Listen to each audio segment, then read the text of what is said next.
Welcome back to 10 things you need to do for childcare business success. This is part 2, and as I mentioned in the last video, it's been 10 years since I first opened my nursery in 2014. Time has flown and I've learned a lot in the process. So I want to give back to you what I've learned in those 10 years and discuss 10 key things you should be doing in order to start your childcare business successfully. This is based on the knowledge that I've gained from opening a few nurseries myself and from what I've seen and learned helping numerous others to open their own nursery too. So you can learn from my successes and my failures, as well as from all the people that I've helped open up. If you haven't watched part 1, make sure you do, as we go over the first 4 things that you should be doing. But before we jump straight into it, firstly, welcome to the channel.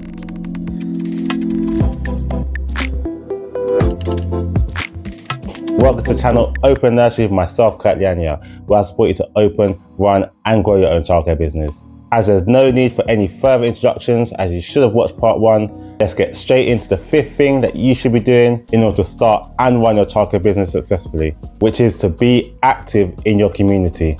Now, community is a broad term which I've chosen intentionally, as it doesn't mean one specific thing. Your community could be your local neighbours and people in your area. It could be a community of local businesses, or it could be a community of nurseries or other childcare settings that support each other. No matter what community you and your nursery fall into, you should try to be active in them. No matter what type of childcare business that you create, you should have some connection to the community that you are in, because it will help support you in so many ways. Firstly, it gives you more say and authority in your area, which can be important. When I opened my 3rd nursery, I established a community of local businesses. So we had local restaurants, nail salons, gyms, and other businesses in a WhatsApp group where we would all discuss local issues. I know you're probably thinking, not another WhatsApp group, but it did help us in a number of different ways. So for example, there was a time when the local council wanted to remove the free parking that was available near our nursery and near the other local businesses. So because we all worked together in opposing this, we had greater power to do so. So local council caved and didn't introduce the paid parking. With the group, we also managed to organise some local events for the community, which benefited not only our business, but parents, as well as the other businesses in the area. It also helped with recognition, as we would always be recommending each other's businesses to potential customers. And one of the biggest things is that it allows you to get support from other people. It can be difficult running the business by yourself, so any support you can get is useful. I remember there was a time when someone broke into my nursery at night, and although we had CCTV, the burglar unfortunately wore a mask. So although the police came, checked our CCTV and took fingerprints, there wasn't much that we could do. So the police tried to leave it at that. So because we had connections with other businesses in the area and also other nurseries, we were able to get CCTV footage from a business that was across the road from my nursery, where it was possible to identify him. With our connections with other nurseries in the area, we also found out that he had burgled them too. So we were able to pass all this information onto the police. If we hadn't been intentional about being active in our community before this, we wouldn't have been able to achieve any of this. Being active in your community is also great for your marketing. If people consistently see you and your brand out and about at your local fairs or linked to certain schools, your brand and your nursery will come to their mind quicker when looking for a setting for their child. Or even if they don't need childcare themselves, if they know someone that does, they'll be more likely to recommend you. The community can include your parents, staff, and anyone that comes in contact with your business, like potentially food suppliers or someone who runs a class in your setting. So it's important to establish good relationships with them too. You want everyone that comes in contact with your business to have a positive impression of your nursery, and building positive relationships is key to this. Now the 6th tip is to not do this alone. Make sure you open your nursery with support. As I've mentioned, when I started my nursery, there wasn't a lot of support available helping you to open and run a childcare business. This was 10 years ago. Back then, the main way to get support opening your nursery was to open a franchise, which was and still is very costly to do, and which also means that you give up a lot of control and money that you have in your business. Fortunately, nowadays this is not the only option. There is now more support online around this topic. A lot of it from myself, but there is other places where you can get support too. Entrepreneurship can be a lonely journey, and it's easy to make mistakes and not understand things. which is why it's so important to try and get advice and guidance from someone that's already gone through the process. No matter what business you try to open, having advice from someone that's done it can be invaluable.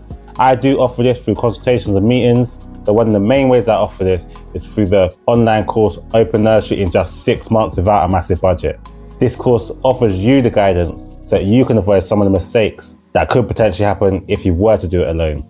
And it gives you access to a platform where you can discuss things with other nursery owners and potential nursery owners along the journey. At the end of the video, I'll give you more information about the course, but regardless of whether you sign up or not, don't start this journey on your own. Running a business can be very stressful, from managing staff, dealing with parents' expectations, and handling Ofsted and other inspections.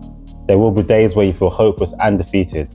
So even if the person that you have supporting you has no experience in the childcare field, or doesn't have any childcare knowledge, it can be crucial just for your sanity to have someone outside your nursery that you can vent to and talk about some of the issues that you're dealing with. Getting support is so important. Obviously, on a practical level, having someone who has been through the process already to support you and that can give you some practical advice in certain areas, like how do you go about purchasing a new nursery, or what is this counterline thing that often have been discussed in the recent inspections. So if you have someone that can support you in this way, then it's even better. And I do offer this support. Just make sure whoever supports you is actually useful. You don't want someone that's secretly jealous of your achievements and may not offer the best advice because of this. And on the other hand, you don't want someone that will just agree with everything that you say. You'll want someone that can actually support you and give you good advice.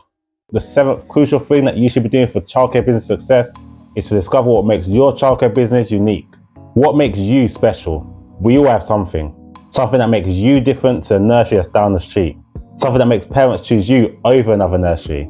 Something that makes you, you. Sometimes it can be difficult to come up with this as we are all providing care for children, but we will all be providing this in a different way. You may not know straight away what makes you different, as you may not have intentionally planned for this, but you should try to figure this out as early as possible, as it can benefit you in many ways. One way you can do this is by actually asking parents and your staff why they chose you over another nursery or another childcare business. I doubt it will just be because of your price. They may say things like you made them feel welcomed. They may have liked your ethos. Maybe you have a Montessori or forest school approach. Or maybe they've chose you because they felt you was very professional. Whatever they say and whatever information you gather from them, this is what makes you unique. This is what makes you different. So use this. Put it on your marketing. Emphasize this during show-arounds. If your current parents are choosing you because of this, then other parents will too. If you aren't already open, you can create a nursery or childcare setting with your niche or unique proposition in mind, which is highly recommended. And we go over how to do this on the course. But you can begin doing this by looking at your potential competitors and seeing what they aren't doing, or maybe seeing what they are doing and see how you can be different to them, or at the very least, market yourself as different to them. An example of how I did this was when I opened my first nursery within my home. Nurseries within a home was nothing new. However, the perception of these nurseries was that they were seen as less professional and less structured as those in its own dedicated building. With a lot of parents choosing nurseries within the home when they're babies, but then moving to bigger nurseries or nurseries in a dedicated building once they had reached toddler or preschool age. I saw this as an opportunity for my nursery. Many of the nurseries that were within a home weren't well marketed, and some didn't even have a website. So as although they did pretty much the same as nurseries in a dedicated building, following the same EYFS and having similar resources, many parents saw them as simply a stepping stone to their actual nursery before starting school. I didn't want my nursery to fall into the same category. So although I didn't actually do anything much different, I still provided a great service and resources. I made sure that parents knew that I offered the same care and service as they would in a dedicated building. And by changing nurseries once they reached preschool age, there was no benefit to this. I did this by marketing throughout every contact point with my nursery that you will receive the same professionalism and quality as a nursery that's in a dedicated building, but from a homely environment. This meant that when children did reach toddler and preschool age, parents didn't feel that they had to leave my nursery to go to a different one. And meant that I had a long waiting list, which enabled me to expand much quicker. When I did expand and I wasn't in a home anymore, I had a choice because obviously the branding wouldn't be as strong as we're not in a home and it would be difficult to portray the same message. But I just expanded on the same message. When I was in a dedicated building, I just flip the message into you'll still get a homely feel with my nurseries, but with the same quality and care that you expect in a dedicated building. So this just shows the importance of discovering what makes you unique and how you can use this to help make sure your childcare business is successful. So if what makes you unique changes, don't feel like you can't change your branding or your marketing to reflect this. The next tip for childcare business success is to make sure you research and don't go into the process blind or on a whim. Just by watching the video, it shows you are cautious and are seeking good advice before doing so, which is great. So I'm probably preaching to the converted. You probably already know the importance of doing your research and doing your due diligence. I just want to urge you and remind you to do this for all parts of your business. When looking for where to open your nursery, don't just think, oh, it's local to me. Actually research the area to find out the demand, which is step 1 on the course. Find out how many parents are there, how many potential customers are there, what are other nurseries like in the area and how much do they charge. Don't just assume because the childcare market is so much in demand that your area has demand too. By doing good research, you take away a lot of the risks involved with opening your own nursery. Finances is another area that most people try to avoid researching, either because they don't like numbers or just a general fear or apathy of working this area out. But it's so important. You can waste so much money or even run out of money by not researching and working out your finances. You need to make sure you know how much you need to start up, how much you need to break even, and what your running costs are. You can't bury your head in the sand on this part. You need to get to grips with it. We go through these figures on part 3 of the course, but it's so important for you to understand your finances. Don't just rely on your accountant. You need to have a basic understanding of these figures. You don't need to have a great understanding into things like the depreciation of your assets or know some ways where you can avoid tax, but you should know some things like how much it costs you for a child to attend your setting, as this will help you to know accurately how much you can charge, as well as knowing how many children you need to break even so that you can have this target in mind and put measures in place to prevent going below this. Just make sure that you research all areas of your business. Don't go in blind. My penultimate bit of advice is to constantly keep learning. Never stop. Whether you've just opened your nursery or you've now opened multiple, you should be always willing to learn new things. A quote from an American businessman who was estimated to have been worth $2.6 billion when he died last year at the age of 99 was that those who keep learning will keep rising in life, which is true. If you want to keep growing and keep developing, you have to be willing to continuously learn. You should never get to a point where you feel like you completely know a certain topic or subject.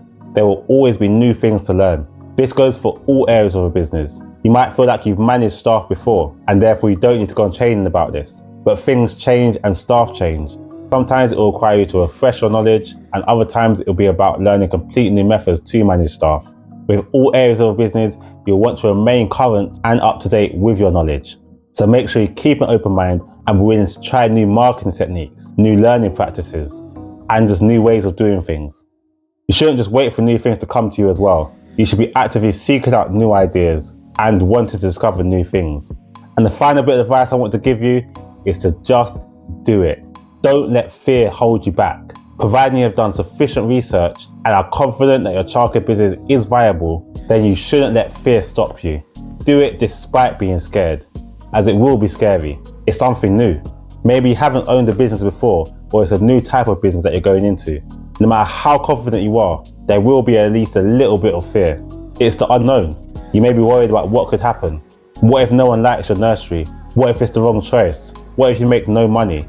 There'll be a lot of fears running through your head. I was scared when I started too, but 10 years down the line, I'm glad I didn't let fear stop me. Don't let it stop you. Just make sure you set up your business correctly and do it with support. Then you'll have less to fear. And the best way to do this? Enroll in the course Open Nursery in just 6 months without a massive budget. I don't want you to be holding yourself back and preventing yourself from achieving your dreams and getting yourself to the next level, which is why I recommend you taking the next step and taking action now by committing to enroll on the course. Let me help you.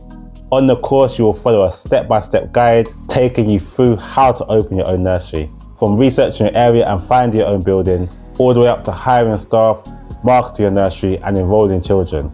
It is the best course available in the UK, teaching you how to open a nursery, ensuring that you open your nursery correctly, helping you to minimize the risk involved with opening your own nursery, and helping you to save money. Whether you want to open your nursery now or in a few years' time, Because you get lifetime access, you can enroll today and start at your leisure. So if you want to open your own nursery and want support doing so, then click the link that's on the screen now to enroll.